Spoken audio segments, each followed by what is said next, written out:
ছিলাম পাশে একটা ট্রাক মানে খুব দ্রুতগতিতে আসছে, গাড়ি কন্ট্রোল করতে পারে না, গাড়ি ব্রেক দিছে, গাড়িটা পিছনে এখন মানে সবাই চেষ্টা করছে, মানে ড্রাইভারের কোনো দোষ নেই।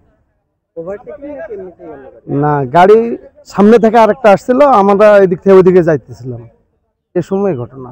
গাড়িটা বাড়ি মারছে আগের গাড়িটা। হ্যাঁ, একটা ওই ট্রাকটা একটা বাড়ি দিছিল, ওই বাড়িটা আমরা রাস্তায় দিয়ে ঢাকায় যেতেছি, হঠাৎ করে আপনার এই সাইড থেকে একটা ট্রাক আসে, ট্রাক আসার পরে আপনার মনে করেন আমাদের এই গাড়িটা ড্রাইভার একটু হালকা বাই দিলে আপনার ওই মাটির উপরে চলে যায় একটা চাকাটা চলে গেলে আপনার ওইখান থেকে করতে করতে করতে করতে পাই এইখানে আসে। কিন্তু আপনার আমাদের যে ড্রাইভার ভাই উনি অনেক সচেতন, ইনশাল্লাহ আমাদের জন্য অনেক চেষ্টা করছে, উনি অনেক চেষ্টার কারণে আজকে ভাই আমরা হয়তো এতগুলো গান ইনশাল্লাহ ভাই।